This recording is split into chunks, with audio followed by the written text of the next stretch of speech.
Now that we know about our TCP IP suite, and we've talked about how we have our TCP versus UDP communications protocols, and we've talked about our ports and how our ports are our communications endpoints, now let's take a look at some of our protocols which utilize our ports and thus our TCP or UDP communications protocols.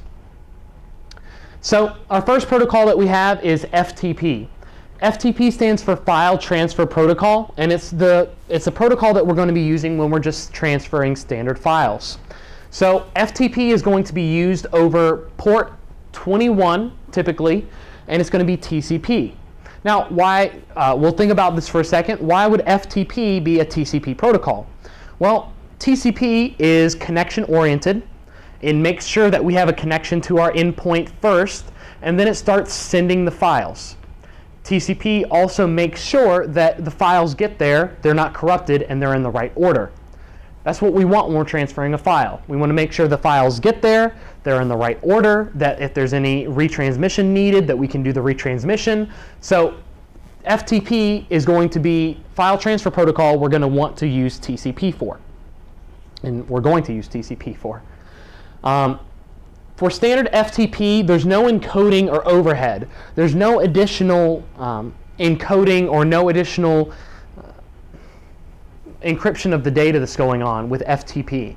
So that makes it a bit insecure. If we're transferring files over FTP, that data is clear text, which means that anyone that can be listening in on that data can take that data and interpret it and just download those files too.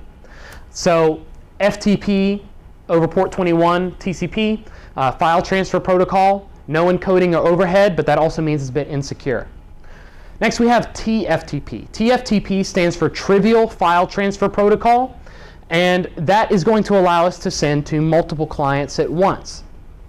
Trivial File Transfer Protocol is going to be over port 69, and it's going to be UDP.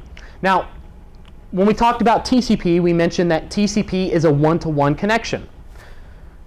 Trivial FTP allows us to send to many clients at once. That's not a one-to-one connection. So for trivial FTP, we're going to be using UDP. A little bit easier way to think about it is if something's trivial, it's not very important. So we aren't super concerned if it gets there or not. What protocol do we use if we're not super concerned if something gets there or not? UDP, because UDP is a connectionless communication protocol, so it does not verify that that packet gets there. So UDP, our connectionless communications protocol, is going to be in charge of taking our TFTP connection, breaking up those packages, and just sending them, rather than verifying that they get there. And TFTP is going to be, again, over port 69. Next we have SFTP. SFTP stands for Secure File Transfer Protocol, and this is typically going to be over port 22. Now SFTP, Secure FTP, is going to encrypt our data using SSH. SSH stands for Secure Shell, and we'll talk a little bit more about Secure Shell. It's another protocol we get into later. But SFTP runs over port 22, and it's TCP. Again, this is not a trivial file transfer protocol. This is a file that we want to make sure gets there. So we're going to be running it over, we're going to be using our TCP communications protocol in order to verify that when we break up that packet, it gets there, gets in the right order, especially since it's encrypted, because that data needs to be exactly right so that when we decrypt it, it's not corrupted.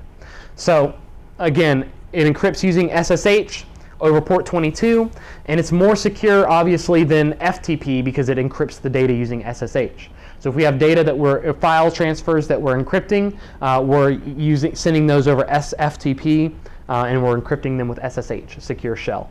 Next up, we have some of our mail protocols. Now these are going to be SMTP, POP3, and Imap that we're going to start off with right now. Now, SMTP stands for Simple Mail Transfer Protocol. Simple Mail Transfer Protocol allows us to send email from a client such as Outlook to a server, and also allows those servers to send email between each other. So Outlook to Microsoft, from our Outlook computer, from Outlook to Microsoft servers to the Yahoo servers, if we're sending an email to a Yahoo client, is going to be SMTP, Simple Mail Transfer Protocol. Now, we want to make sure that email messages get there and get there in the right order and that all the packets get assembled correctly. So that's going to be TCP.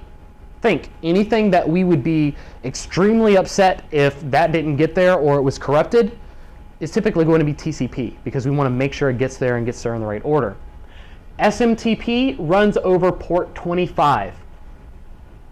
So SMTP, knowing the default port number for that is very important, especially if we're opening up firewall rules to allow outbound SMTP traffic.